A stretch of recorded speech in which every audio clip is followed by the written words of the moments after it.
बिस्मिल्लाहिर्रहमानिर्रहीम। Math 327 functional analysis by doctor Talat Nazir. आज के लेक्चर में हम compactness and finite dimensional spaces को डिस्कस करेंगे।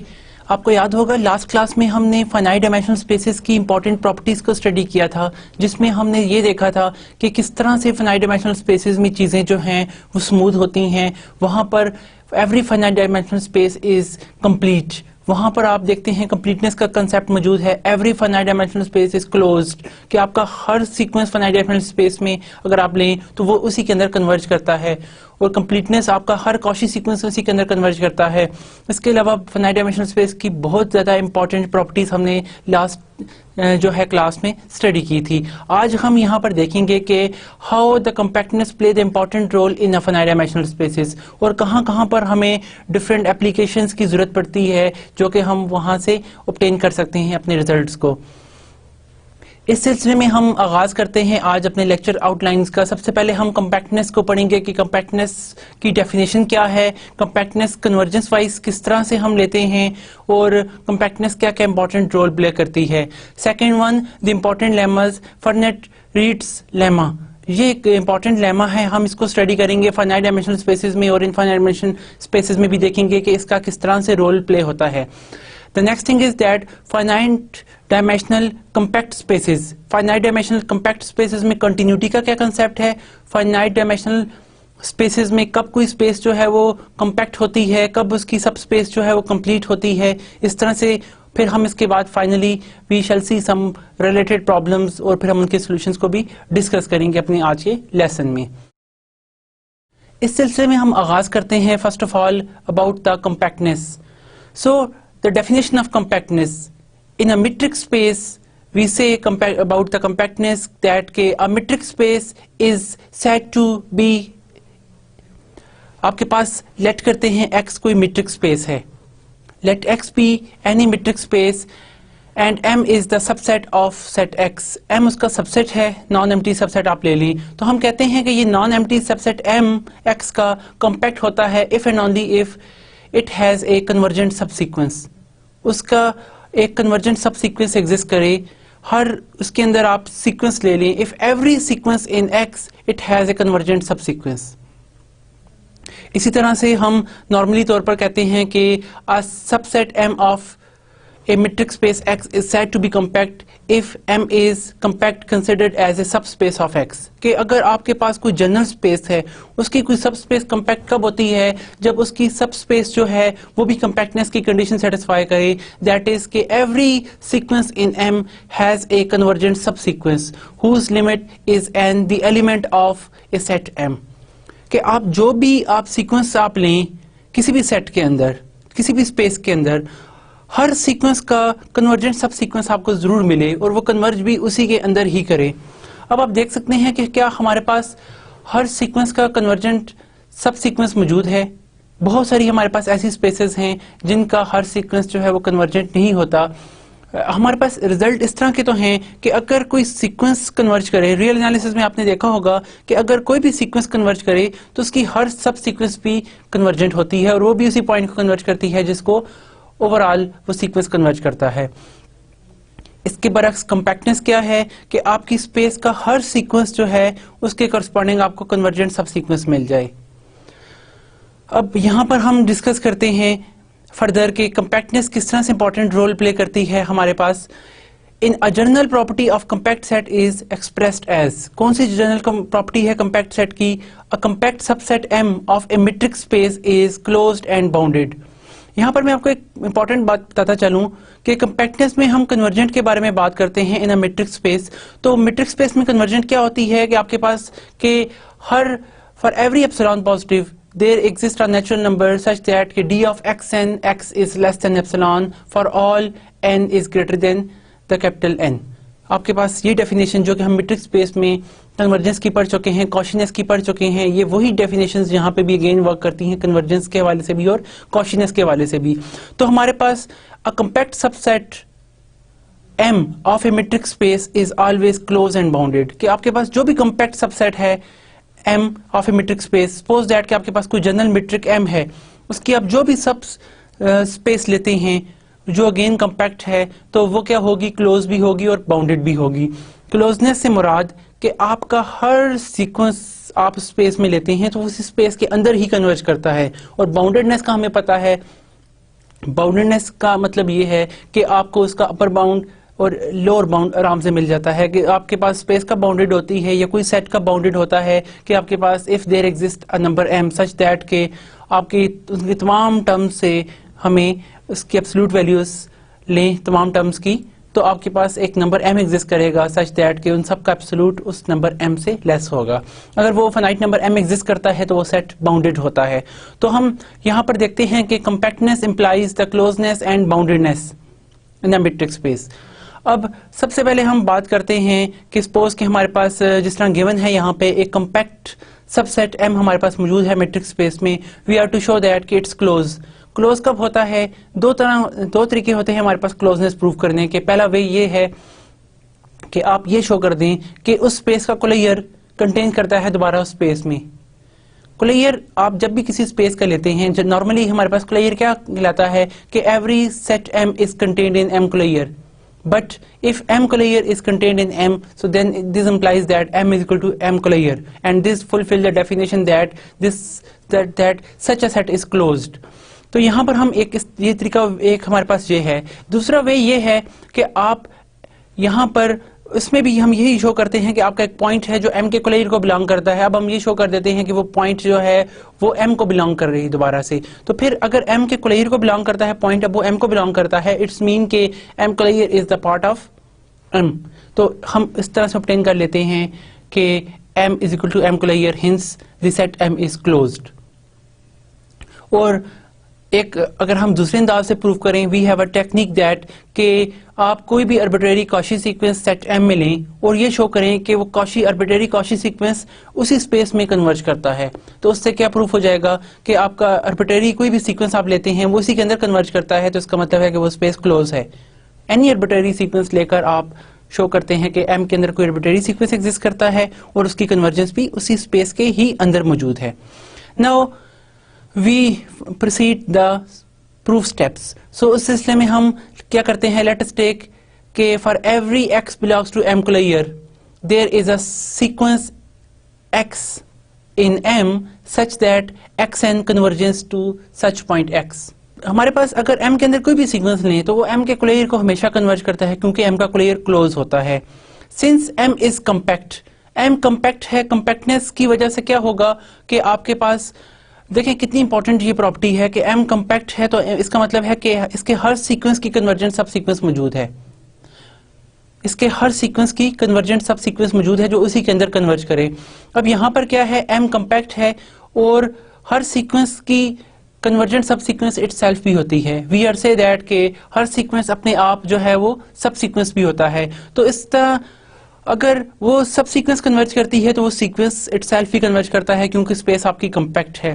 तो दिस इंप्लाइज दैट कि आपका xn जो है वो x को कन्वर्ज कर रहा है और वो x पॉइंट m को बिलोंग करता है क्योंकि m इज कम्पैक्ट, m के अंदर हर सीक्वेंस की कन्वर्जेंट सब सीक्वेंस मौजूद है। दूसरे वर्ड्स में m जो है उसका हर सीक्वेंस कन्वर्जेंट है। तो इसका मतलब ये हुआ कि आपकी का जो पॉइंट xn सीक्वेंस xn है वो इस पॉइंट x को कन्वर्ज करता है। लेकिन इनिशियली हमने देखा था कि वो पॉइंट x जो है वो m के कोलेयर को बिलोंग कर रहा था, अब वो पॉइंट बिलोंग करता है m को, and hence we obtain that कि m closure is the part of m and hence m is equal to m closure, क्योंकि हमारे पास हमेशा m जो है वो m कोलेयर को बिलोंग करता है। लेकिन अब हमने देखा कि m कोलेयर भी m को बिलोंग करता है। सो 1 and 2 implies that m is equal to the m कोलेयर, hence m is closed because आपके पास x जो है वो m कोलेयर के अंदर कोई आर्बिट्रेरी पॉइंट था।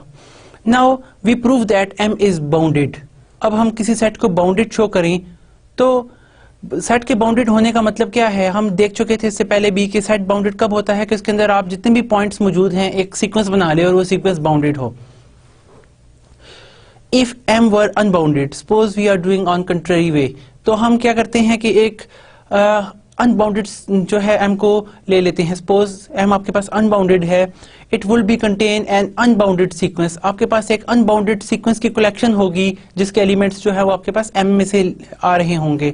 तो yn सच दैट के आपके पास d of yn and some b is strictly greater than n, कि distance between y n and b is strictly greater than n, कि एक नंबर आपके पास n एग्जिस्ट करता है कि b n और y n का डिस्टेंस जो है उससे ग्रेटर है, where b is any fixed element of the set m. This sequence could not have a convergent subsequence. अब इस सीक्वेंस का भी हमें कोई भी convergent subsequence नहीं मिलता. उसकी वजह क्या है कि आपके पास ये y n सीक्वेंस है, इसका b के साथ अगर आप डिस्टेंस लें तो आपके पास एक नंबर n से ग्रेटर है, और ग्रेटर कितना है दिस इज अननोन, हमें इस बात का नहीं पता. तो हमारे पास यानी कि एक हमें इस सीक्वेंस की कन्वर्जेंट सब सीक्वेंस नहीं मिल रही, सिंस कन्वर्जेंट सब सीक्वेंस मस्ट बी बाउंडेड. अब आपके पास जो है कन्वर्जेंट सब सीक्वेंस नहीं मिलती, लेकिन हमें पता है कि आपके पास जो कन्वर्जेंट सब सीक्वेंस होती है वो हमेशा बाउंडेड होती है. Every convergent sequence is bounded.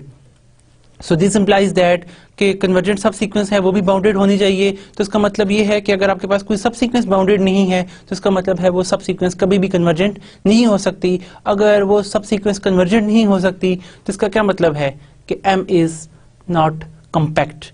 This is contradiction because m we have given that m जो है वो एक कम्पैक्ट स्पेस है, कम्पैक्ट सब स्पेस है या कम्पैक्ट स्पेस है. इस वजह से अब उसका अगर कन्वर्जेंट सब सीक्वेंस एग्जिस्ट नहीं करता तो वो तो फिर कम्पैक्ट ना हुई.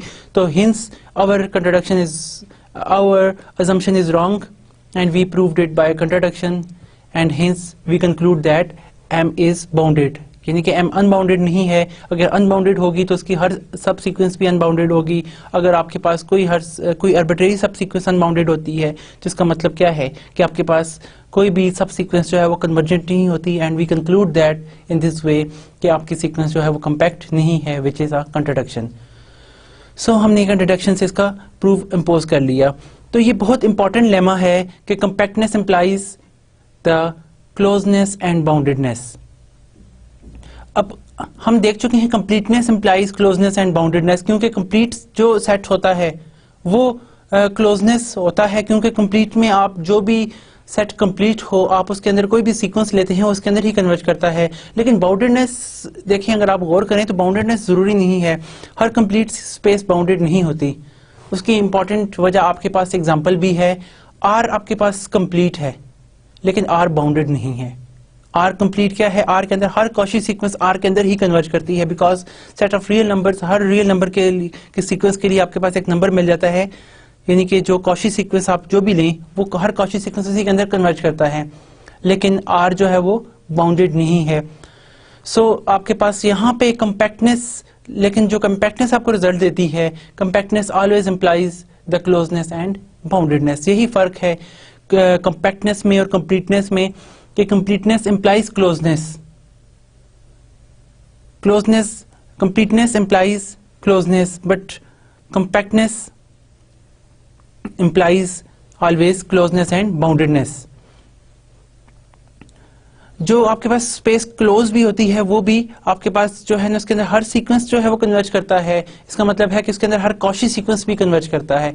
अगर हर कॉची सीक्वेंस भी कन्वर्ज करे तो इसका मतलब क्या है, वो कंप्लीट है. तो हर क्लोज स्पेस जो है वो आपके पास कंप्लीट होती है. यहाँ से भी हम थोड़ा सा डिस्टिंक्ट देख सकते हैं क्लोजनेस के बारे में भी और कंप्लीटनेस के बारे में इन कंपैरिजन विद कंपैक्टनेस.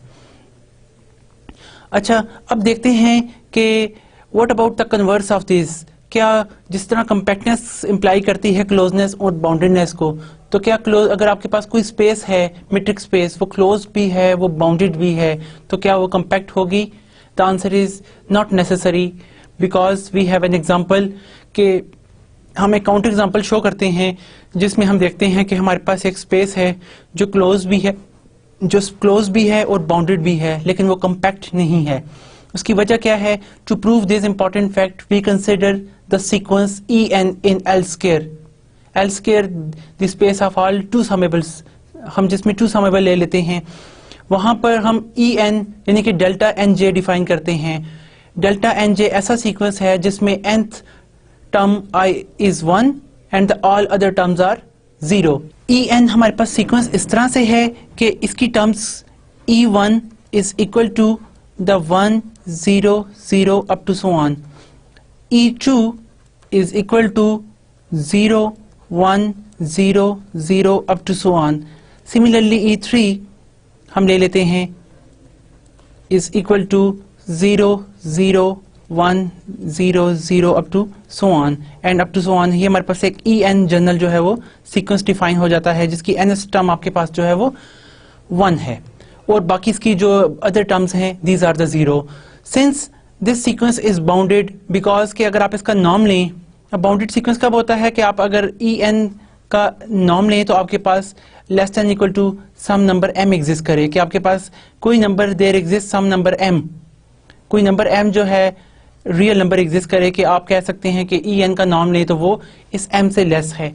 तो यहाँ पर आप देखें कि आप अगर इसका नॉर्म लेते हैं तो व्हाट अबाउट इट्स नॉर्म, के चूंकि हमारे पास ये समेबल नॉर्म है, आप हर एक टर्म का स्क्वायर लेकर then taking it square root, यानी कि आप यहाँ पे क्या करते हैं, इसका नाम हमने जो डिफाइन किया था यहाँ पर en का अगर हम नॉर्म लेते हैं तो वो क्या करेगा, आपके पास the square root of the absolute of each of its term, हर एक इसकी टर्म जो है आप उसका स्क्वायर लेकर तब हम इसका नॉर्म डिफाइन करते हैं 0 square plus up to so on and then plus इसकी जो nth टर्म है वो हमारे पास 1 की इक्वल है, then its square plus then 0 square plus up to so on how much terms it have, then its square root, हर एक term का नॉर्म लेकर। तो en आपके पास आ जाता है इस तरह से। सो लुक एट देयर कि en का नॉर्म हमारे पास क्या है, 1 की इक्वल है।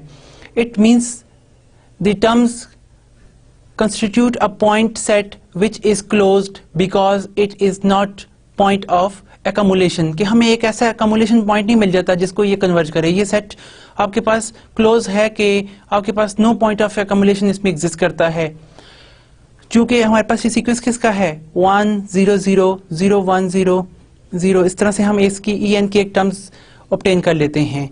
For the same reason that a point set is not compact. अब हमारे पास ये सेट क्लोज भी है, ये सेट बाउंडेड भी है, लेकिन इसके अंदर आप देखें कि ये सीक्वेंस क्या हमारे पास कन्वर्जेंट है, convergence in the sense of metric space के आप जब यहाँ पे लेते हैं dn जनरल आपके पास d ऑफ xn और साथ हमारे पास कोई पॉइंट x है जिसको कन्वर्ज करे, तो आपके पास यहाँ पे क्या आ जाएगा, it's the square root of, यहाँ पे आपके पास en की टर्म्स, en आपके पास क्या है जी, दिस en माइनस x जिस पॉइंट को ये कन्वर्ज करे देन इट्स स्क्वायर रूट। आप इस तरह से जो है इसको डिफाइन कर लेते हैं with the sum and summation की फॉर्म में। तो आप देखते हैं क्या समीशन फ्रॉम वही आपके पास n इक्वल टू 1 टू जितनी भी इसके अंदर टर्म्स हैं 1 to n equal to 1 to आपके पास अप टू सो ऑन, तो 1 टू इन्फिनिटी। अब ये आपके पास सीक्वेंस है, ये किस तरह से कन्वर्ज करेगा, क्या ये 0 को कन्वर्ज करता है? द थिंग इज नॉट 0 को कन्वर्ज की करता, क्योंकि आप इसमें देखिए टर्म तो आपके पास कोई ऐसा पॉइंट ऑफ कम्युलेशन है ही नहीं जिसको ये कन्वर्ज करे अंडर दिस नॉर्म जो हमने इसके ऊपर इंड्यूस किया हुआ है। तो hence such a sequence is not convergent sequence and we conclude that कि हमारे पास इस तरह की एग्जांपल मौजूद है जो क्लोज एंड बाउंडेड है, तो जिसके अंदर ये सीक्वेंस कन्वर्ज नहीं करता। जब ये सीक्वेंस कन्वर्ज नहीं करता इसका मतलब है कि इसके अंदर कन्वर्जेंट सब सीक्वेंस भी मौजूद नहीं है।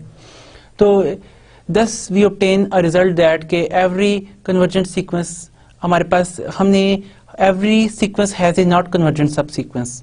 तो इससे ये कंक्लूड होता है कि हर जो क्लोज एंड बाउंडेड स्पेस होती है वो ये इनफाइनाइट डायमेंशनल स्पेस की हमने एग्जांपल देखी जहाँ पे वो आपको कन्वर्जेंस नहीं देती, जहाँ पे वो कम्पैक्टनेस नहीं देती in an infinite dimensional space, because here we are facing with L2 space which is an infinite dimensional space.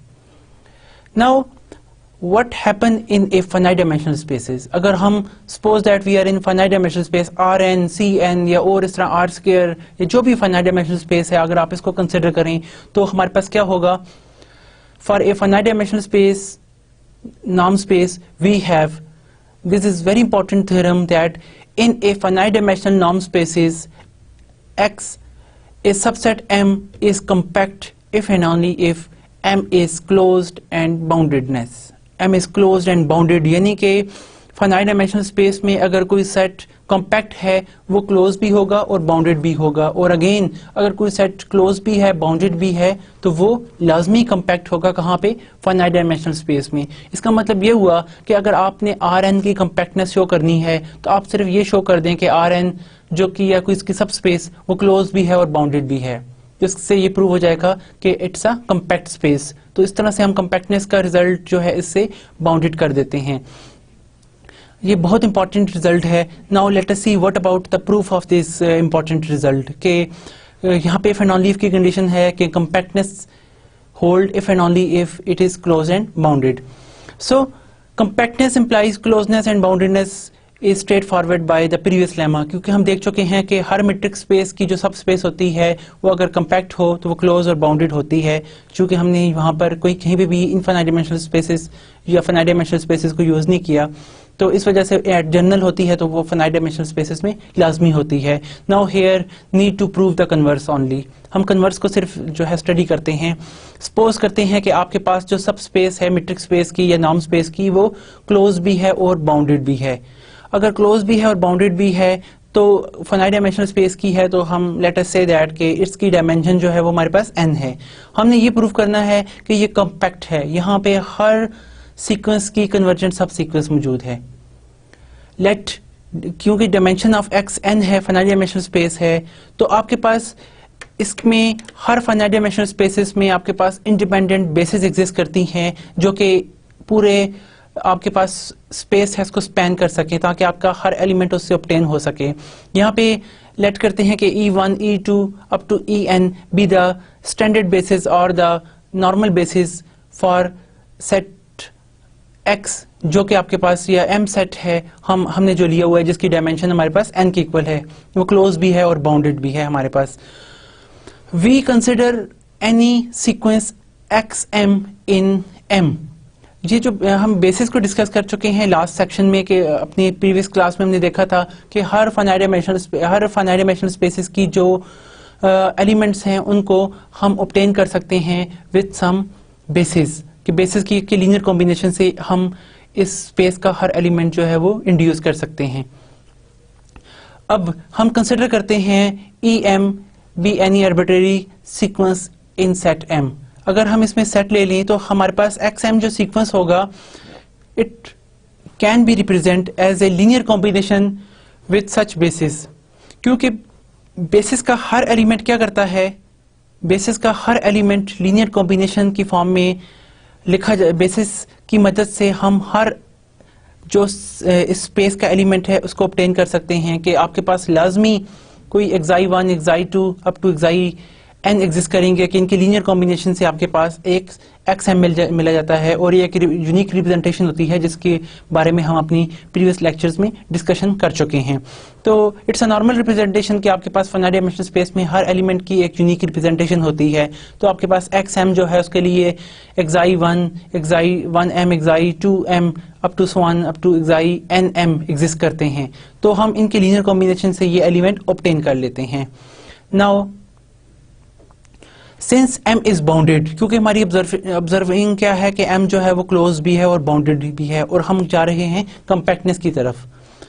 So XM is bounded कि आपके पास अगर कोई सीक्वेंस आपके पास सेट बाउंडेड है तो उसके अंदर जो भी आप सीक्वेंस लेते हैं वो हमेशा बाउंडेड होता है, यानी कि उसकी तमाम टर्म्स का अगर आप नाम लेते हैं तो आपके पास पूरे सीक्वेंस का नाम किसी नंबर k से लेस होता है। एक नंबर k जरूर एग्जिस्ट करता है कि उसका सीक्वेंस का नाम जो है उस k से लेस हो फॉर ऑल m, इसके तमाम m टर्म्स के लिए।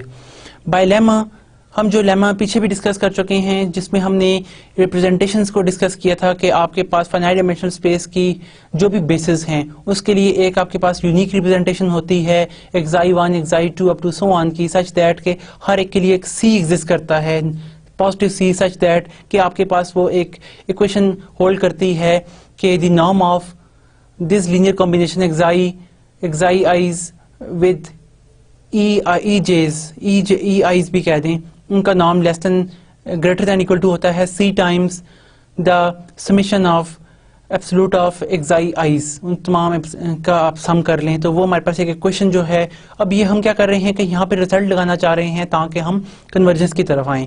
तो by that lemma we have क्या होगा हमारे पास, चूंकि XM हमारे पास एक बाउंडेड सीक्वेंस है तो एक k नंबर एग्जिस्ट करता है जो ग्रेटर देन होता है इस सीक्वेंस XM के नाम से, और इसका नाम किसकी इक्वल है बाय द डेफिनेशन कि इट्स चूंकि XM आपके पास रिप्रेजेंटेशन है xi j's की with linear combination with its basis e i जो इसकी बेसिस हैं, तो आप उसको लीनियर कॉम्बिनेशन के सम की फॉर्म में जो हमने पीछे रिप्रेजेंट किया था, that is and which is greater than equal to the c time summation from j equal to 1 to n absolute value of xi jm।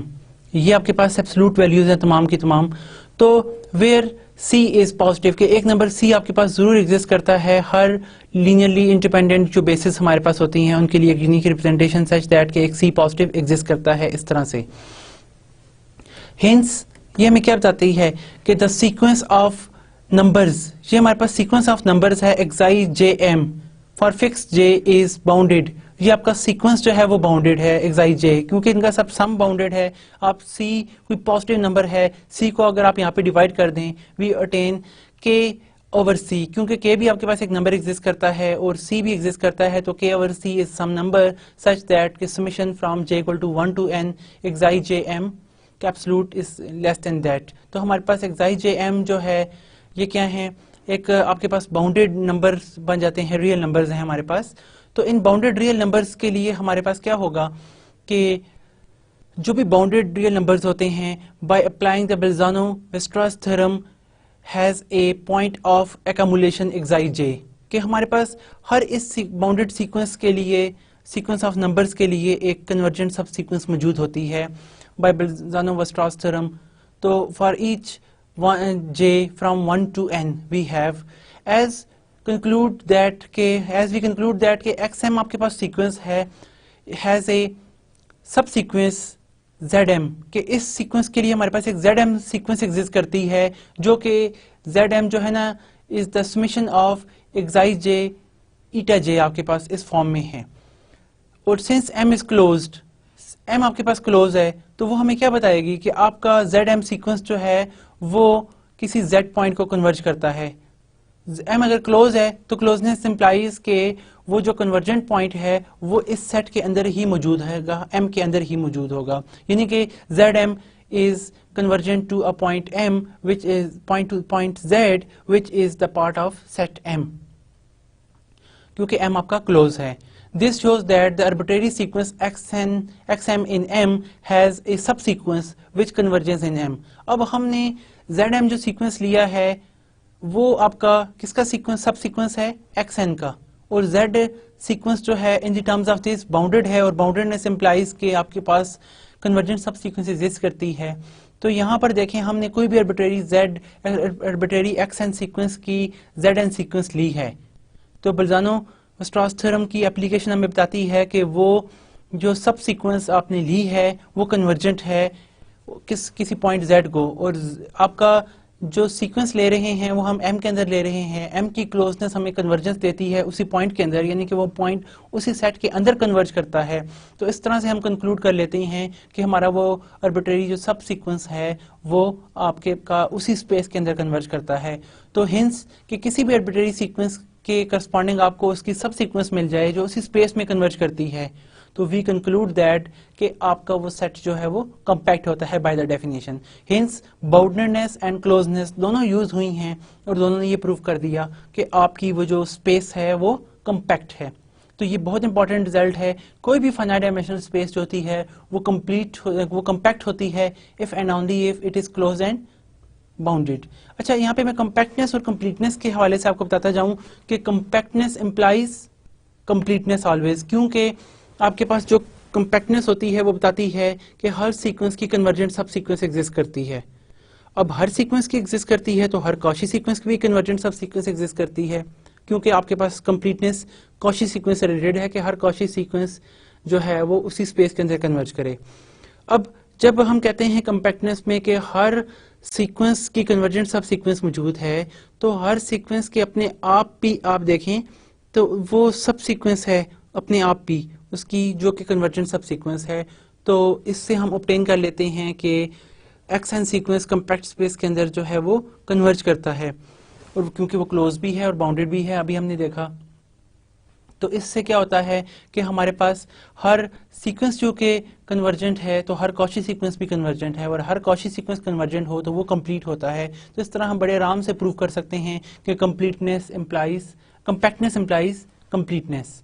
लेकिन हर कंप्लीट स्पेस जो होती है वो कम्पैक्ट नहीं होती। इसकी ज़्यादा सी एग्जांपल हमारे पास क्या है, R n, R space, space of complex numbers, ये तमाम ऐसी स्पेसेस हैं जो कंप्लीट तो हैं क्योंकि इसके अंदर हर कॉची सीक्वेंस कन्वर्ज करता है, जो कि हम प्रूफ भी कर चुके हैं, लेकिन ये स्पेसेस कंप्लीट, ये स्पेसेस जो हैं वो कम्पैक्ट नहीं हैं। कम्पैक्ट इन दी सेंस कि इनके अंदर हर सीक्वेंस की कॉची सब सीक्वेंस कन्वर्ज नहीं करती।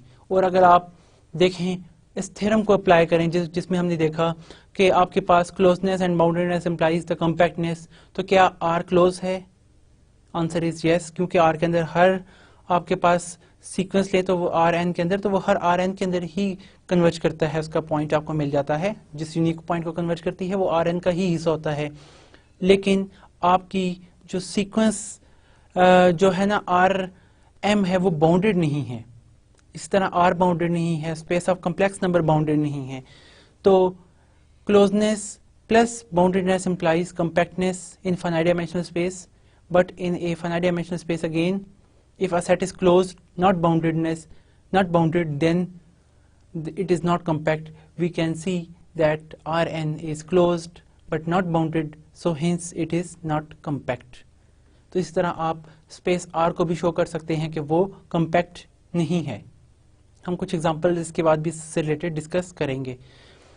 अच्छा, इसके बाद हम इम्पॉर्टेंट जिस तरह के आर एन का भी हम जिक्र कर रहे हैं, आर एन और in any other finite dimensional norm spaces, the compact subset are precisely the closed and bounded subsets. अब आर एन या आप कोई भी फाइनाइट डायमेंशनल स्पेस लेते हैं तो हम कोई भी इसकी सब स्पेस लें तो जरूरी है कि वो अगर कॉम्पैक्ट होने के लिए कि वो क्लोज भी हो और बाउंडेड भी हो।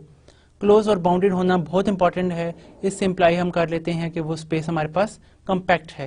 हर फाइनाइट डायमेंशनल स्पेस के अंदर ये चीज देख सकते हैं। तो so that this property closeness and boundedness can be used by defining compactness. ये कम्पैक्टनेस डिफाइन करने के लिए सफिशिएंट है। आपसे कोई भी कहे कि फाइनाइट डायमेंशनल स्पेस या उसकी कोई सब सीक्वेंस दे दे और कहे कि प्रूफ दैट कि इट्स अ कम्पैक्ट, तो आप सिर्फ इतना ही शो कर दें कि वो क्लोज भी है और बाउंडेड भी है। However, this can no longer be done in the case of infinite dimensional norm space. Infinite dimensional norm space में ये चीज़ होल्ड नहीं करती। हम अभी भी एग्जांपल देख चुके हैं कि आपके पास हमने इनफाइनाइट डायमेंशनल स्पेस में हमारे पास क्लोज और बाउंडेड सीक्वेंस L2 स्पेस में मौजूद हैं, यानी कि उसके नाम के तहत वो क्लोज भी हैं और बाउंडेड भी हैं लेकिन कॉम्पैक्ट नहीं हैं। A force of other interesting results is the following lemma by F. Reeds. Fernet Reeds का इम्पॉर्टेंट लेमा है जिसके से मुतालिक हम एक इम्पॉर्टेंट रिजल्ट अभी स्टडी करते हैं कि कम्पैक्टनेस हमें क्या क्या अदर जो है इम्पॉर्टेंट रिजल्ट जो है वो देती है। Let y and z be the subspaces of a norm space x of any dimension either finite or infinite। के हर आपके पास कोई भी स्पेस ले लें नॉर्म स्पेस, उसके हम दो सबसेट ले लेते हैं, एक y और z, और सपोज करते हैं कि y is closed and is a proper subset of z, कि y जो है क्लोज भी है और प्रॉपर सबसेट है किसका, z का। प्रॉपर सबसेट से मुराद ये है कि ना वो एम्प्टी है और ना वो z के इक्वल है। Then for any real number theta, ये बहुत इंपॉर्टेंट रिजल्ट कि कोई भी आपके पास एक थीटा नंबर ले लें इन द ओपन इंटरवल 0-1, उसके लिए there exist a number z belongs to the set capital Z, यानी कि जिसके अंदर मौजूद है y जिसके अंदर क्लोज सेट मौजूद है, सच दैट क्या होगा कि एक नंबर z जरूर एग्जिस्ट करेगा जिसका नाम 1 होगा और उस z का y के साथ डिस्टेंस लें तो आपके पास हमेशा ग्रेटर देन थीटा होगा, जो थीटा आपके पास 0-1 ओपन इंटरवल को बिलोंग करता है। y के हर एलिमेंट के लिए उस z का डिस्टेंस जो है उस पॉइंट z का जिसका नाम 1 है हमेशा greater than and equal to theta होगा। ये इंपॉर्टेंट रिजल्ट है हमारे पास जिसका हम प्रूफ जो है अभी स्टडी करते हैं कि फाइनाइट डायमेंशनल नॉर्म स्पेस के अंदर आपके पास ये चीज़ होल्ड करती है कि अगर आप उसकी दो सब स्पेस ले लें, एक y और z, y क्लोज सबसेट है z के अंदर, तो आपके पास यहाँ पर हर रियल नंबर थीटा के लिए जो 0-1 ओपन इंटरवल है उसके लिए एक नंबर z जरूर एग्जिस्ट करेगा कि उस z का नाम हमेशा 1 की इक्वल होगा और उस z का y के हर एलिमेंट के साथ अगर आप डिस्टेंस लें या नॉर्म लें वो आपके पास ग्रेटर देन इक्वल टू आएगा थीटा के for all terms y belongs to the set y। Now अगर हम इसका प्रूफ कंसिडर करें तो we consider any element v that is belong to the z but not in y, यानी कि आप v डायग्राम में भी देखें तो हम एक ऐसा एलिमेंट v अगर यहाँ से पिक करें जो z में तो मौजूद है लेकिन y में मौजूद नहीं है, क्योंकि y क्या है, क्लोज सबसेट है z का एक नॉर्म स्पेस x के अंदर। ये हमारे पास डायग्राम में x आपके पास एक नॉर्म स्पेस है, इसकी दो सब स्पेसेस हैं z भी और y भी, इस तरह से कि y जो है वो सब स्पेस है z की और इसकी क्लोज सब स्पेस है। तो हम v एलिमेंट जो है वो z माइनस y से पिक करते हैं and denote its distance from y by a। हम कहते हैं कि इस स्पेस y का और z का अगर आप डिस्टेंस ले लें तो वो आपके पास a के बराबर है। डिस्टेंस क्या होता है हमारे पास, डिस्टेंस हमेशा जो है वो इन्फीमम डिस्टेंस यानी कि क्लोजेस्ट डिस्टेंस होता है, that is the shortest distance in the sense. तो इन अ फिगर लेट अस से कि हमारे पास इस v एलिमेंट जो हमने लिया, एनी एलिमेंट लिया, इसका अगर हम यहाँ पर डिस्टेंस ले लेते हैं y के साथ, यानी कि y जो है सेट के साथ, तो सेट के साथ डिस्टेंस जब लेते हैं तो that is equal to the infimum of all y belongs to the y norm of v minus y, यानी कि इसके क्लोजेस्ट तमाम एंट्रीज आप ले लें, इन्फीमम लेंगे तो जो पॉइंट इसके बिल्कुल नियरेस्ट होगा v के, वो डिस्टेंस मैयर होगा इस सेट का और पॉइंट का। This is the very important कि आप किसी सेट का किसी पॉइंट से डिस्टेंस कैसे लेते हैं, ये आपके पास उसका एक वे है। Clearly a is greater than 0, क्योंकि आपका पॉइंट जो है जो हम v ले रहे हैं वो अदर देन y है, तो यहाँ से जो भी आप पॉइंट लेंगे इसका डिस्टेंस जो है इससे कोई ना कोई होगा। तो जो इन्फीमम डिस्टेंस है लेट अस से सम a, और वो आपका a जो है वो पॉजिटिव है। क्योंकि पॉजिटिव क्यों है, इसकी इंपॉर्टेंट वजह कि y क्लोज है, y के अंदर तमाम बाउंड्री एलिमेंट्स मौजूद हैं। अगर आप यहाँ पे बाउंड्री से भी एलिमेंट ले रहे हैं तो दूसरा एलिमेंट अगर बाउंड्री से बाहर है तो कोई ना कोई डिस्टेंस जरूर होगा आपके पास, जितना भी जो भी डिस्टेंस आपके पास होगा that is some positive real number because the closeness of y। जिस तरह y क्लोज है तो इसका और इस पॉइंट का, यानी कि आप यहाँ पे कोई भी पॉइंट लें और एक पॉइंट बाहर है तो they attain some distance which is greater than 0। तो ये हमें एश्योरिटी देता है कि इनका v और y का जो डिस्टेंस है ये आपके पास हमेशा पॉजिटिव नंबर होगा जो कि a है। Now we take any theta from the 0 1, क्योंकि हमारा रिजल्ट क्या है कि for any value of theta there exist some z। अब हम वो z की एग्जिस्टेंस शो कर रहे हैं। यहाँ पे आप थीटा लेते हैं 0 1 ओपन इंटरवल में से, then by the definition of an infimum, infimum की डेफिनेशन अगर हम अप्लाई करें तो क्या होगा, there exist an element y not belongs to the y such that के v minus y naught norm is less than equal to a over theta which is greater than and equal to the a। देखिए important बात ये है, a का distance जो है वो क्या है, अगर हम पिछली टर्म पे आए a जो है वो infimum of v minus y है, यानी कि सबसे छोटा डिस्टेंस। तो अगर आप इन्फीमम हटा दें तो बाकी टर्म्स के लिए क्या होगा, a less than equal to हो जाएगा the norm of v minus y। तो बाकी अगर आप कोई आर्बिट्ररी लेते हैं इसमें से y नॉट y में से, y का हो सकता है एलिमेंट यहाँ हो, तो उसका अगर आप देखें यहाँ से डिस्टेंस का a है तो बाकी जो डिस्टेंस होंगे वो इस a के डिस्टेंस से ग्रेटर होंगे। Hence we say that a is less than equal to the norm of v minus y naught for taking any arbitrary, equal भी हो सकता है, ग्रेटर देन भी हो सकता है ये डिस्टेंस। तो इस थीटा के लिए बाय डेफिनेशन ऑफ इन्फीमम, अब आपके पास थीटा क्या है 0 से 1 तक कोई भी एलिमेंट, तो अगर आप इसको a ओवर थीटा भी डिवाइड करें कि आपके पास एक एलिमेंट जरूर आपको ऐसा मिल सकता है जो a ओवर थीटा से लेस होगा बिकॉज ऑफ क्लोजनेस एंड बाउंड्रीनेस। तो हम ये अटेन कर लेते हैं कि आपका a ओवर थीटा जो है वो v माइनस वाई के नॉर्म से ग्रेटर होगा, where a over theta is strictly greater than a, क्योंकि आपका थीटा जो है वो 1 से छोटा है 0 से बड़ा है, तो 1 से छोटी वैल्यू डिवाइड करेंगे। फॉर इंस्टेंस के यू कैन टेक इट्स 0.5, तो ये 2a के इक्वल हो जाएगा। a स्ट्रिक्टली ग्रेटर देन 0 है तो 2a is strictly greater than a, यानी कि इस तरह आप अटेन कर लेते हैं कि a over theta is strictly greater then the number a, क्योंकि थीटा आपके पास 0 और 1 के दरमियान कोई एलिमेंट है, रियल नंबर है। लेट अस टेक या let us define the number z कुछ इस तरह से कि z is equal to the c times v minus y naught, कि ये आपके पास v माइनस वाई नॉट है, c हम बिल्कुल इसका रेसिप्रोकली नॉर्म ले लेते हैं, यानी कि यही जो एलिमेंट है इसका वो रेसिप्रोकल ले लें तो हमारे पास एक नंबर c बन जाता है। हम z एक आर्बिट्ररी डिफाइन करते हैं z इस तरह से कि c minus v naught over norm of v minus v naught. देखिए z में ये खूबी है कि अगर आप z का नॉर्म लें तो ओवरऑल नॉर्म आपके पास आ जाएगा तो norm of this over norm का नॉर्म लें तो वो अगेन नॉर्म ही आता है और वो कैंसिल होकर आपके पास वैल्यू 1 आ जाती है. It's mean the norm of z is equal to 1. Now we have to show that ये कि वो हर थीटा के लिए एक नंबर z ये वाला एग्जिस्ट करता है कि z माइनस y आप लें तो इसका नाम जो है वो greater than equal to theta होता है for every value of y. Now we have के z माइनस y अगर आप लें तो what is the value of z जो कि हमने डिफाइन किया, that is the c times v minus y naught. यहाँ पर इसमें से ये वाला y माइनस हो रहा है which is equal to that whenever we take the c common, क्योंकि आपके पास c क्या है, ये नंबर है जो कि a से ग्रेटर है और नॉन नेगेटिव नंबर है. तो आपके पास अगर हम यहाँ से c कॉमन ले लें then it will gives us the c times v minus some y1 where y1 is this entry, that is the y naught plus c power minus 1 times y. ये प्रूफ थोड़ा सा वैसे lengthy लग रहा है लेकिन है इतना लेंथी नहीं. अगर आप इसको प्रिसाइजली पढ़ें और देखें तो ये स्टेप्स जो हैं बड़े मुफीद हैं जो कि प्रूफ में इसका हिस्सा हैं. तो आपके पास एक नंबर y आपको मिल गया, यानी कि क्या प्रूफ हुआ कि आपके पास z माइनस y नॉर्म लें that is equal to the c times v minus y1. और v माइनस y1 क्या है आपके पास, y1 आपके पास ये वाली एंट्री है यहाँ पे. Then the form of y shows that कि y1 belongs to the y. ये y का क्यों हिस्सा है, अगर आप इससे गौर करें कि y के अंदर आपके पास तमाम क्लोज और बाउंडेड एलिमेंट्स मौजूद हैं तो हम बड़े आराम से देख सकते हैं कि ये आपका एलिमेंट अगेन आपको y1 ऐसी एंट्री मिल जाती है जो कि y में मौजूद है.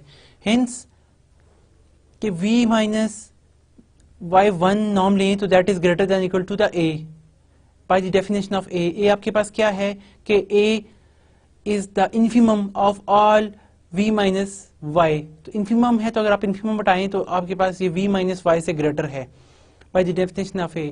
Writing c out and using 1, वो जो हमने 1 पीछे डिफाइन किया है, where is the 1, this that के a is less than equal to the v minus y naught norm that is less than equal to the a over theta. अगर हम यहाँ पर इनकी वैल्यूज को प्लग इन करें तो वी ऑब्टेन दैट के norm of z minus y is equal to the c times norm of v minus y naught. c यहीं पे रखते हैं, ये किसकी इक्वल है, that is greater than equal to the a, क्योंकि ये हमारे पास इसका डिस्टेंस हमेशा a से ग्रेटर है.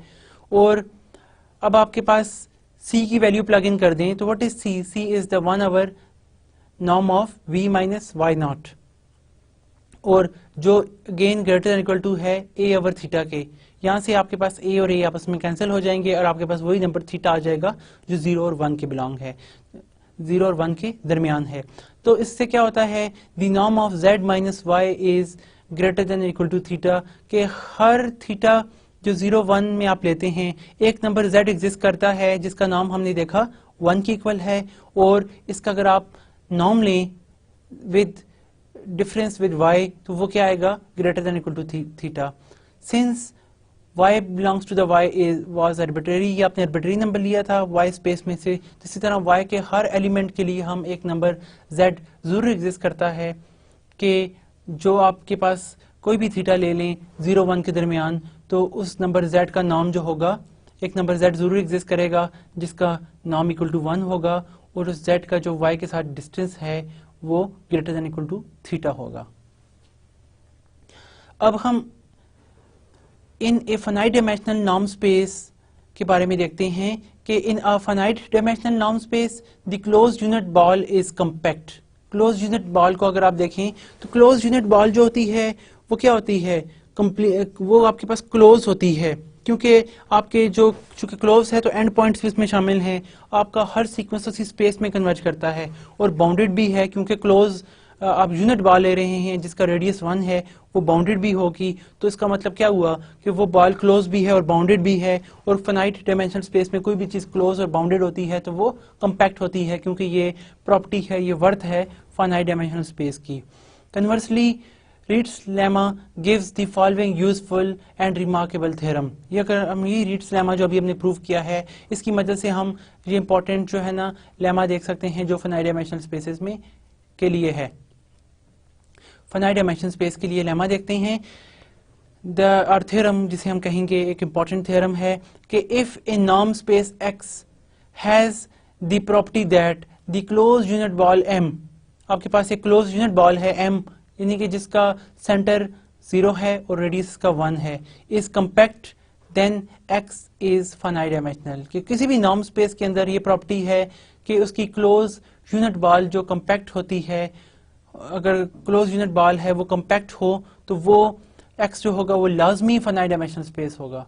क्योंकि आप क्लोज यूनिट बॉल जब भी लेते हैं, देखें Rn के अंदर लेते हैं तो Rn के अंदर क्लोजनेस भी आपको मिल गई, बाउंडेडनेस भी मिल गई, लेकिन हर डायमेंशनल स्पेस में आपके पास जो यूनिट बॉल है वो जरूरी नहीं है कि वो क्लोज और बाउंडेड हो, क्योंकि इनफाइनाइट डायमेंशनल स्पेसेस में हमारे पास ऐसी बहुत सारी बॉल्स हैं जो क्लोज और बाउंडेड एट अ टाइम नहीं हैं।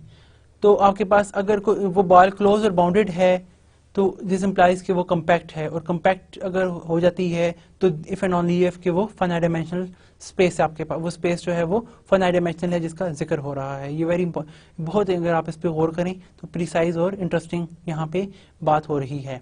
Let us see the proof of this कि आपके पास एक नॉर्म स्पेस x है जिसमें ये प्रॉपर्टी है कि उसकी क्लोज यूनिट बॉल कम्पैक्ट है। तो हम यहाँ पे ये शो करेंगे कि ये जो है x है वो क्या होगी, वो फाइनाइट डायमेंशनल स्पेस होगी।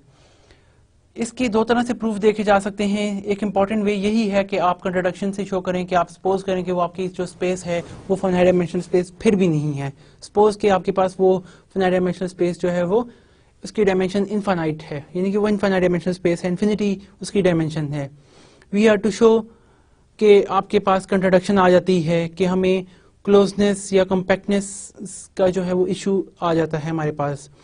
तो we choose any x of norm 1 कि सपोज करते हैं कि हमारे पास x एक एलिमेंट है जिसका नॉर्म 1 है। This x generates A one dimensional subspace x1 of x, कि हम एक इसकी वन डायमेंशनल स्पेस को जनरेट कर सकते हैं। जिस तरह Rn है तो हम Rn में से वन एक स्पेस, एक R की स्पेस जो है वो ऑब्टेन कर सकते हैं एलिमेंट्स को कलेक्ट करके। सिर्फ उसके पहले फर्स्ट एलिमेंट आप कलेक्ट कर लें। तो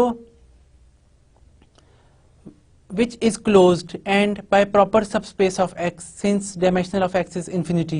हमारे पास गिवन क्या है कि वो क्लोज स्पेस है, तो सपोज क्लोज स्पेस की अगर आप हर एक डायमेंशन को यूटिलाइज करते जाएं तो वो आपके पास जो है अगेन क्लोज स्पेस ही होगी। By reads lemma there exist a number x2, आपके पास एक x2 नंबर जरूर मिलेगा जिसका नाम 1 के इक्वल होगा, और बाकी इसके तमाम एलिमेंट्स के साथ अगर आप x2 का डिस्टेंस लें तो आपके पास क्या आएगा, that is greater than equal to some theta, जो कि थीटा आपके पास 0-1 को के ओपन इंटरवल को बिलोंग करता है। अगर हम यहाँ पे फिक्स कर लेते हैं कि वो थीटा आपके पास 1/2 है, कि आपके पास एक ऐसा नंबर मिल गया हमें x2 के, चूंकि हर थीटा के लिए एग्जिस्ट करता है तो थीटा 1/2 के लिए भी एक x2 एग्जिस्ट करेगा जिसका नाम 1 के इक्वल होगा, और उसका आपके पास हर एलिमेंट जो है x1 का उसके साथ इसका डिस्टेंस जो है वो ग्रेटर देन 1/2 होगा। अब यहाँ पर हम n एलिमेंट x1 और x2 देखें तो वो जनरेट करते हैं a two dimensional proper close subspace x2 of x। By reads lemma again there exist x3 element जिसका नाम क्या होगा, 1 होगा, यानी कि आपको एक और सबस्पेस मिल गई, क्लोज सबस्पेस। इस तरह आप x3 भी ले लेते हैं जिसका x2 के साथ देखा जाए हर एलिमेंट के साथ एक नंबर आपको थीटा जरूर मिलता है, कि आपके पास उस x3 का नाम 1 भी है और x3 का उस एलिमेंट x के साथ डिस्टेंस लें तो वो 1/2 से ग्रेटर है। इन पर्टिकुलर x3 का ना x1 के साथ भी डिस्टेंस 1/2 से ग्रेटर है, x3 का x2 के साथ भी ग्रेटर है। तो इस तरह हम स्टेप्स को प्रोसीड करें, then we attain a sequence xn in space m। हम m स्पेस के अंदर एक पूरी की पूरी सीक्वेंस जनरेट कर सकते हैं सच दैट कि xm माइनस xn करें, इनका नाम ग्रेटर देन इक्वल टू 1/2 होगा, क्योंकि हम हर थीटा फिक्स कर लें 1/2 के लिए हमें एक एलिमेंट की कलेक्शन मिलती जाती है, तो हम इस तरह एक कॉची सीक्वेंस अटेन कर लेते हैं। अब ये आपके पास ऐसा सीक्वेंस है जो 1/2 से, कॉची सीक्वेंस तो नहीं कहेंगे हम, हर xn और xm का नाम जो है वो ग्रेटर देन 1/2 है। तो इससे क्या होगा कि आपके पास 1/2 से ग्रेटर है, तो इसका मतलब क्या है कि देयर एग्जिस्ट सम एप्सिलॉन, कि जिसके लिए आपका फॉर ऑल mn ले लें, इनका डिस्टेंस जो है वो ग्रेटर देन आपके पास 1/2 है। कि ε1/2 आप लें, तो उससे क्या होगा कि हर एप्सिलॉन के लिए तो नहीं है, तो ये आपके पास कॉशीनेस को कंट्राडिक्ट करती है डेफिनेशन कि आपका ये सीक्वेंस जो है वो कॉशी नहीं होगा। जब ये सीक्वेंस कॉशी नहीं होगा, तो जब सीक्वेंस कॉशी नहीं है तो कभी भी कन्वर्जेंट नहीं होता हमारे पास। Obviously xn can not convergent सब सीक्वेंस। आपके पास xn जो है वो कॉशी सीक्वेंस नहीं है, तो xn जो है वो आपके पास जो है वो कन्वर्जेंट सीक्वेंस भी नहीं है। इसी तरह xn की जो अगर आप सब सीक्वेंस भी देखें तो वो भी कन्वर्जेंट नहीं होगी, कम से कम आपको एक सीक्वेंस वो मिल जाती है इटसेल्फ जो सब सीक्वेंस जो कन्वर्जेंट नहीं है, क्योंकि being not a Cauchy. This contradicts the compactness, क्योंकि कंपैक्टनेस क्या कहती है कि हर कन्वर्जेंट सब सीक्वेंस जो होती है, हर जो सब सीक्वेंस होती है वो कन्वर्ज करती है। तो यहाँ पे ये कंट्रोडक्शन आ गई कि आपके पास जो हर सीक्वेंस की सब सीक्वेंस जो है वो कन्वर्जेंट, हर सीक्वेंस के करस्पॉन्डिंग आपको कन्वर्जेंट सब सीक्वेंस नहीं मिलती। तो ये कैसी स्पेस है जहाँ पर हर सीक्वेंस के करस्पॉन्डिंग कन्वर्जेंट सब सीक्वेंस मौजूद ना हो, फिर तो वो कंपैक्टनेस ना हुई, which contradicts the compactness. Hence our space have a infinite dimensional space, कि वो आपकी स्पेस जो है वो लाजमी तौर पर इनफाइनाइट डायमेंशनल होगी। इस वजह से इसकी डायमेंशन जो फाइनाइट है, इनफाइनाइट है या इन्फिनिटी है, it's false. Hence the dimension of x must be a finite. Compact sets are very important in the sense of well behaved, यानी कि ये बड़े वेल बिहेव्ड होते हैं। यहाँ पे हर सीक्वेंस के करस्पॉन्डिंग आपको कन्वर्जेंट सब सीक्वेंस मिल जाती है। कन्वर्जेंस का भी बात यहाँ पे तय होगी, क्लोजनेस भी है, बाउंडेडनेस भी है, तो ये बड़ी बड़ी वेल बिहेव्ड होती हैं। ये बिल्कुल एलिमेंट्स एक दूसरे के साथ जो है ना वो कंपैक्टली जो होते हैं मिले होते हैं। Have a several basic properties similar to those of finite sets and not shared by non compact sets. Non compact sets यानी कि जो अनबाउंडेड सेट्स हैं आपके, और इन जो बाउंडेड सेट्स हैं उनको थोड़ा सा ये डिफ्रेंशिएट करती है। In connection with continuous mapping, a fundamental property is that compact set have compact images as follows। यानी कि ये बहुत इंपॉर्टेंट प्रॉपर्टी है जो कंपैक्ट स्पेस पर जो भी कंटिन्यूस आप सेट ले लें उसका इमेज भी हमेशा कंपैक्ट सेट आपको जनरेट करके देता है, जो कि एक बहुत खूबसूरत प्रॉपर्टी है कंटिन्यूस मैपिंग की, कि कंपैक्ट सेट का इमेज भी कंपैक्ट होता है कंटिन्यूस मैप के लिए। यानी कि थ्योरम क्या है कंटिन्यूस मैपिंग का, let x and y be metric spaces and t be a continuous map from space x to the y। ये आपके पास दो मीट्रिक स्पेसेस के ऊपर एक कंटिन्यूस मैप मौजूद है आपके पास। Then image of a compact subset m of x under t is compact, के इमेज आप ले लें, t आपके पास x से y पे मैप होती है, तो अगर आप m एक एलिमेंट है x का जो कि कंपैक्ट है, इसका इमेज लेंगे तो क्या आएगा, tm आएगा, और वो tm भी कंपैक्ट होगा। m कंपैक्ट सबसेट कंपैक्ट सब स्पेस है x की, और tm जो है वो भी कंपैक्ट होगा अगर आपके पास m कंपैक्ट है, t कंटिन्यूस मैप है आपके पास। तो इसका मतलब ये हुआ continuous image of compact space is compact. Proof की तरफ आते हैं हमने tm ये शो करना है कि tm कंपैक्ट है। By the definition of compactness, it is sufficient to show that every sequence yn in the image set Tm which is in Y contains a subsequence which converges in Tm। कि हर Tm के अंदर आप कोई भी लेते हैं sequence, उसकी convergent सब सीक्वेंस मौजूद होती है, उसकी कन्वर्जेंट सब सीक्वेंस एग्जिस्ट करती है।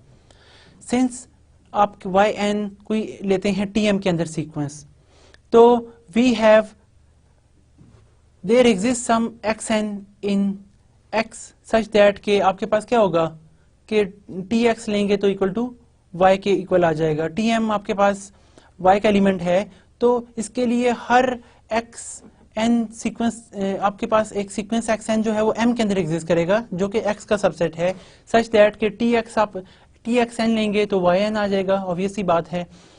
फॉर सम yn जिसमें सम आपके पास xn सीक्वेंस जो है वो m सेट में से आ रहा है। सिंस m इज कंपैक्ट, ये हमारे पास गिवन है कि m कंपैक्ट है, तो xn कंटेन्स ए सब सीक्वेंस xn के जो कि कन्वर्जेंट सब सीक्वेंस होगी, कन्वर्जेंट है किसके अंदर, m के अंदर। The image of x n के is subsequence of y n which converges in Tm because T is continuous। हम कंटिन्यूटी की इंपॉर्टेंट प्रॉपर्टी देख चुके हैं कि अगर एक सीक्वेंस xn x को कन्वर्ज करता है तो txn सीक्वेंस भी tx को कन्वर्ज करेगा। ये क्या है, बहुत खूबसूरत प्रॉपर्टी है कंटिन्यूटी की। तो अब आपके पास देखें यहाँ पे xn के सीक्वेंस है जो x को कन्वर्ज करता है, t कंटिन्यूस मैप है तो txn क्या करेगी, xn के वो tx को कन्वर्ज करेगी। तो इससे क्या हमें मिल गया कि कन्वर्जेंट सब सीक्वेंस इंप्लाइज कि txn कन्वर्जेंट सब सीक्वेंस। तो इससे ये हो गया कि आपके पास वो जो txn सीक्वेंस है वो txn के सीक्वेंस वो tm के अंदर कन्वर्जेंट सब सीक्वेंस है। तो इससे क्या मतलब हुआ कि आपके पास yn जो भी हमने tm के अंदर लिया है उसके करस्पॉन्डिंग हमारे पास एक कन्वर्जेंट सब सीक्वेंस मौजूद है। तो this shows that tm is compact. So this is very beautiful property के continuous image of compact space is compact या continuous image of subspace of compact space is compact। For this theorem we conclude that the following property well known from calculus for continuous functions carries over the metric spaces। यानी कि calculus के अंदर हमारे पास maximum minimum का concept है कि maximum minimum upper bound lower bound इस तरह की चीजें exist करती हैं। How they are useful for metric spaces। इसके लिए हम एक important corollary को डिस्कस करते हैं, corollary related to the maximum and minimum। A continuous mapping T of compact subset M of a metric space X 2 into R, यानी कि आपके पास एक M एक compact set है, यहाँ पर M हमारे पास हम ले लेते हैं M compact है, हमारे पास किसका सबस्पेस है, X की सबस्पेस है। T हमारे पास एक कंटिन्यूस मैपिंग है जो इस M से सेट R के ऊपर है। तो हम कहते हैं आपके पास ये जो the continuous mapping T of a compact subset M of A metric space X into R assumes a maximum and minimum at some point of M। ये जो मैपिंग है ये मैक्सिमम और मिनिमम अटेन करती है m के किसी point पर, यानी कि m पे आपके पास जरूर एक ऐसा पॉइंट होगा कि आपको मैक्स वैल्यू r के अंदर भी मिल सकती है और मिनिमम वैल्यू भी मिल सकती है अगर मैप t कंटिन्यूस है, m आपके पास कम्पैक्ट है। इसलिए अब देखें हमारे पास क्या है, tm जो है यानी कि ये भी tm का जो भी इमेज लेते हैं आपके पास एक सेट बन जाता है tm जो कि r के अंदर मौजूद है। यहाँ पर इस कम्पैक्ट यानी कि क्यों कम्पैक्ट है, हमारे पास continuous image of compact space is compact जो कि अभी हमने थ्योरम पढ़ा। इट इज क्लोज्ड क्योंकि कम्पैक्ट सेट जो है वो क्लोज भी होते हैं और बाउंडेड भी होते हैं। तो टीएम आपके पास क्लोज भी है, बाउंडेड भी है, कम्पैक्ट भी है। सो दैट बाउंडेड होने की वजह से infimum of TM is contained in TM. इसका इन्फीमम जो है वो टीएम के अंदर कंटेन करेगा और सुप्रीमम भी एग्जिस्ट करेगा जो टीएम के अंदर कंटेन करेगा क्योंकि सेट क्लोज भी है। क्लोज का मतलब क्या है कि इसका इन्फीमम जो है वो इसका हिस्सा है। क्लोजनेस और भी बताती है कि इसका सुप्रीमम भी इसका हिस्सा है। क्लोजनेस और बाउंडेडनेस बताती हैं। कंपैक्टनेस ये बताती है कि ये सेट क्लोज भी होगा, बाउंडेड भी होगा। क्लोज और बाउंडेडनेस ये बताती है कि इसका इन्फीमम और सुप्रीमम इसका अपना हिस्सा होगा, इसका एलिमेंट होगा। अब अगेन हम कंटिन्यूटी को देखें। The inverse image of these two point consist of points of M. अगर आप इसके इनवर्स इमेज देखें, हर पॉइंट के करस्पॉन्डिंग आपके पास इनवर्स इमेज एग्जिस्ट कर रहा है। मैप चूंकि कंटिन्यूस है तो eight which T x is maximum और मिनिमम के आपके पास टी एक्स के लिए इनवर्स इमेज देखें तो आपके पास जरूर यहाँ पे एक आपके पास पॉइंट मिलेगा जिसके लिए वैल्यू मैक्सिमम होगी या मिनिमम होगी क्योंकि उसका सुप्रीमम एग्जिस्ट करता है टी एक्स का, जिसका मतलब है कहाँ पे वो सबसे बड़ी है या कहाँ पे उसका लीस्ट अपर बाउंड है, बड़ों में सबसे छोटा कौन सा है और इस तरह छोटों में सबसे बड़ा कौन सा है। तो आपको वहां पे पॉइंट मिल गए। अब जो जिन पॉइंट पर मिले वहां पे उसका अगर आप इनवर्स इमेज देखें वो किस पॉइंट पर आ रहा है। तो इस तरह हमें उस स्पेस के अंदर आपके पास एलिमेंट मिल जाते हैं जिन पर मैप मैक्सिमम एलिमेंट भी अटेन करती है और मिनिमम एलिमेंट भी अटेन करती है। तो ये कम्पैक्टनेस की एक और खूबसूरत प्रॉपर्टी है जो कि हम स्टडी कर सकते हैं किसी भी मैप के लिए जो आर पर मैप हो रही है जहां पे हम मैक्सिमम और मिनिमम एलिमेंट को देख रहे हैं। अब हम कुछ एक्सरसाइज प्रॉब्लम्स को डिस्कस करते हैं related to this one. Some important problems के show that R N and R C N is not compact अब बड़ी खूबसूरत बात यह है कि आपके पास Rn और Cn जो है वो कम्पैक्ट नहीं है। दो तरह से प्रूफ देख सकते हैं। पहली बात तो ये है कि आप देखें क्या ये क्लोज भी है और बाउंडेड भी है, क्योंकि कम्पैक्टनेस फाइनाइट डायमेंशनल स्पेस में कोई भी सेट जो है वो कम्पैक्ट तब होता है वो क्लोज और बाउंडेड हो, if and only if it is close and bounded. यहाँ पे हम देखते हैं Rn और Cn को।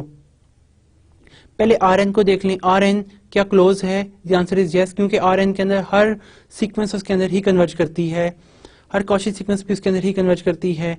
और लेकिन Rn जो है ना आपके पास बाउंडेड नहीं है, क्योंकि Rn में आप देखें तो आपके पास इट्स फ्रॉम द स्पेस जिसके टू टपल्स माइनस इन्फिनिटी से प्लस इन्फिनिटी तक आते हैं, और आपके पास एक प्लेन जो है वो ड्राइव करती है जो कि अनबाउंडेड है। तो आपके पास बहुत सारे ऐसे सीक्वेंस आपको यहाँ पे मिल सकते हैं जिनकी कन्वर्जेंट सब सीक्वेंस नहीं है। फॉर एग्जाम्पल के आप अगर let us take some sequence xn, आप यहाँ पे सीक्वेंस लेते हैं xn इस तरह से n टपल जिसकी एलिमेंट्स आपके पास ना xn सीक्वेंस ले लें। मैं इस तरह से सीक्वेंस लेना चाह रहा हूँ आपके के लिए यहाँ पे कि जिसकी फर्स्ट टर्म आपके पास इस तरह से है कि आपके पास 1 1 2 2 3 3 अप टू यहाँ पे आपके पास कुछ फाइनाइट टर्म्स है, यानी कि मैं यहाँ पे कह देता हूँ n/2 ये हमारे पास इसकी फर्स्ट टर्म है, ठीक है, क्योंकि n टपल्स हैं। इस तरह x2 आप ले लें, वो आपके पास क्या है जी 2 2। इस तरह यहाँ पे आपके पास 3 3 4 4 और लास्ट टर्म आप इसमें ले लेते हैं यहाँ पे n/2 है, तो यहाँ पे हम इसमें +1 कर लेते हैं, 1 ऐड कर लेते हैं, प्लस n+1/2 n+1/2। ये हमारे पास एक सीक्वेंस है। तो आप क्या बता सकते हैं इस सीक्वेंस के अंदर आपको अप टू 1 की थर्ड टर्म जिस तरह के क्लियर है, आपके पास क्या होगी x3 = ये भी n टपल होगी, और आपके पास एलिमेंट्स क्या होंगे आपके पास यहाँ पर जी बिल्कुल 3 3 4 4 5 5 अप टू 1 इसकी n+2/2 फिर अगेन n+2/2 इसका n टपल होगा।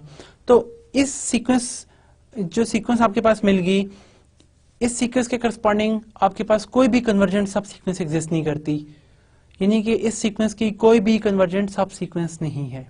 आप यहाँ पर इसमें से कोई ऐसी सीक्वेंस ले सकते हैं जो कन्वर्जेंट नहीं है सब सीक्वेंसेस की। फॉर एग्जांपल इसकी आपने वन टर्म, पहली टर्म क्या है n1 n3 n5 को मिलाकर आप एक सब सीक्वेंस ले लें, तो क्या वो कन्वर्ज करती है? The answer is no, because आप इसकी लास्ट टर्म देखें तो इन्फिनिटी इस तरह की फॉर्म आपको मिल जाती है जो कि दोबारा Rn में मौजूद नहीं है। तो इससे मुराद ये हुआ कि आपके पास यहाँ पर इस तरह के बहुत सारे सीक्वेंस मौजूद हैं जिनकी कन्वर्जेंट सब सीक्वेंसेस नहीं हैं। इस तरह Cn में भी आप सीक्वेंस जो है वो ड्राइव कर सकते हैं। The next thing is that show that a metric space, दूसरी प्रॉब्लम है show that a discrete metric space X consisting of infinitely many points is not compact.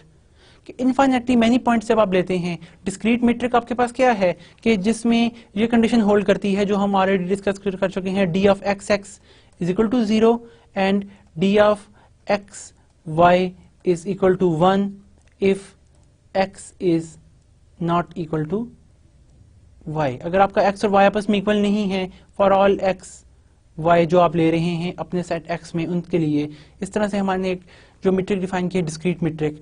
तो इनफाइनाइटली मैनी पॉइंट जब आप ले लें तो इनफाइनाइटली मैनी पॉइंट की आपके पास एक सीक्वेंस बन जाती है जिसके करस्पॉन्डिंग हमारे पास कन्वर्जेंट सब सीक्वेंस एग्जिस्ट नहीं करता। इस तरह से हम जिस तरह हमने ऊपर एग्जांपल कंस्ट्रक्ट की है, ठीक इस तरह डिस्क्रीट मीट्रिक के सेंस में भी हम देखें तो हमें कन्वर्जेंस नहीं मिलती, क्योंकि इनफाइनाइटली मैनी पॉइंट अगर आप ले लें तो उनका जो सीक्वेंस आप लेते हैं वो उनका डिस्टेंस 1 के इक्वल आ जाता है, which is not less than for every epsilon.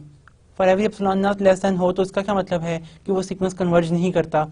इस तरह वो आपको सब सीक्वेंस भी मिल गई जो कन्वर्ज नहीं करती, तो आपके पास कन्वर्जेंट सब सीक्वेंस एग्जिस्ट ना करे तो वो स्पेस जो है वो कम्पैक्ट नहीं होती। इस तरह से हम ये कम्पैक्टनेस का जो रिजल्ट है वो अटेन कर लेते हैं। Give examples of compact and non compact curves in plane R square. R square के अंदर आप आर स्क्वायर में आपके पास जो है ना कम्पैक्ट और कम्पैक्ट स्पेस और नॉन कम्पैक्ट स्पेस की कर्व्स को डिफाइन करें। तो कर्व्स हम फंक्शंस की फॉर्म में भी डिफाइन कर सकते हैं। फॉर एग्जांपल जिसमें देखें f of x आप इस तरह से ले लेते हैं, the 3x² plus 4x plus 5, ये हमारे पास एक कर्व है, जनरेट होती है पैराबोलिक टाइप। अगर तो आपका जो भी आप आर स्क्वायर के अंदर एलिमेंट ले रहे हैं, ये आप देखें आपके पास x, y की फॉर्म में एलिमेंट बन रहे हैं, आप x और y प्लग इन कर रहे हैं, तो क्या है कि अगर आपका सेट क्लोज और बाउंडेड ले लें कि आपके पास ये तमाम एक सेट x इस तरह के एलिमेंट्स मौजूद हैं इसके अंदर, दी x एंड y, इस तरह के x y मौजूद हैं, यानी कि 0 is less than x is less than the 4, also 0 is less than y is less than equal to some से 5, 4 और 5। तो आपके पास क्या बन जाएगा, इनको अप्लाई करें तो आपके पास एक रेक्टेंगल सी बन जाएगी जो क्लोज भी होगी और बाउंडेड भी होगी। तो इन तमाम पॉइंट के लिए आपके पास एक कर्व बन जाती है जिसमें एंड पॉइंट्स भी शामिल हैं और वो सेट क्लोज भी है, क्योंकि आप जो भी एलिमेंट उनके ऊपर लेते हैं दोबारा इसके ऊपर ही आता है, और बाउंडेड भी है। तो ये आपके पास कंपैक्टनेस आपको मिल जाती है, closeness and boundedness in a finite dimensional spaces, क्योंकि फाइनाइट डायमेंशनल स्पेस में कोई भी सेट कब आपके पास कंपैक्ट होता है, if and only if it is close and bounded. तो आपके पास देखें सेट क्लोज और बाउंडेड की फॉर्म में आपके पास कर्व्स जनरेट हो रही हैं।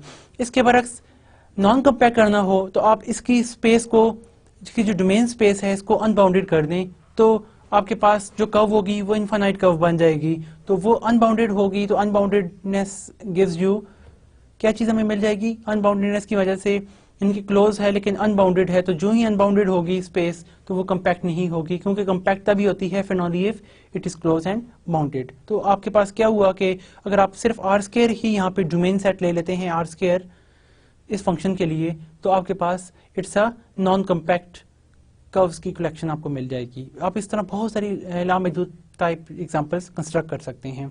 फॉर प्रॉब्लम नंबर 4 अगर हम देखें, इट सेज कि if x is compact metric space and M is a closed subset of space X, then show that M is compact। कि हर space M आप ले रहे हैं जो close है compact space की, तो वो भी compact होगी। अब यहाँ पे X आपको क्या बताती है, X ये कहती है कि आपकी हर सीक्वेंस के करस्पॉन्डिंग कन्वर्जेंट सब सीक्वेंस मौजूद है। M क्लोज है, M क्या कहती है, M क्लोज है तो M का हर सीक्वेंस उसके अंदर ही कन्वर्ज करेगा। अगर हर सीक्वेंस उसके अंदर कन्वर्ज करे तो इसका क्या मतलब हुआ, और उसका हर सब सीक्वेंस भी उसके अंदर ही कन्वर्ज करेगा। जब हर सब सीक्वेंस भी इसके अंदर ही M के अंदर ही कन्वर्ज करेगा, क्योंकि M क्लोज है, M equal to M clear, ठीक है। आप यहाँ पे पॉइंट लेके भी शो कर सकते हैं, इसका प्रूफ लिख भी सकते हैं। जब yn आप M के अंदर ले रहे हैं और yn y को कन्वर्ज करता है, y के अंदर ही मौजूद है क्योंकि y क्लोज है, तो इस तरह yn का हर सीक्वेंस किसी पॉइंट y को कन्वर्ज करेगा जो M के अंदर ही मौजूद है। तो हर सब सीक्वेंस इसी स्पेस के अंदर दोबारा कन्वर्ज करे, तो इससे क्या मुराद है, वो स्पेस कंप्लीट, वो स्पेस कंपैक्ट होती है क्योंकि उसका हर सब सीक्वेंस उसके अंदर ही कन्वर्ज कर रहा है। तो इससे आप ये ऑब्टेन कर लेते हैं कि वो सेट M भी आपका कंपैक्ट है। इस तरह से हम बड़े आराम से ये प्रूफ कर सकते हैं, या इसका प्रूफ हमारे सामने आ गया है। तो इससे रिलेटेड आप बाकी प्रॉब्लम्स भी देख लीजिएगा और फाइनाइट और इनफाइनाइट डायमेंशनल स्पेसेस की इंपॉर्टेंट प्रॉपर्टीज को डिस्कस कर लीजिएगा। सो आज के लेसन में हमने ये देखा कि आपके पास फाइनाइट डायमेंशनल स्पेस के अंदर कोई भी स्पेस कब कंपैक्ट होती है, if and only if it is closed and bounded. और दूसरा हमने देखा इनफाइनाइट डायमेंशनल स्पेसेस के अंदर इस तरह के रिजल्ट हमेशा से होल्ड नहीं करते। नेक्स्ट टाइम हम जो है ना बाउंडेड ऑपरेटर्स को देखेंगे कि फाइनाइट डायमेंशनल स्पेसेस पर और इनफाइनाइट डायमेंशनल स्पेसेस पर जो बाउंडेड ऑपरेटर्स हैं वो क्या रोल प्ले करते हैं। यहाँ पर हम अपना लेसन जो है उसको एंड करते हैं। Thank you very much. Allah Hafiz.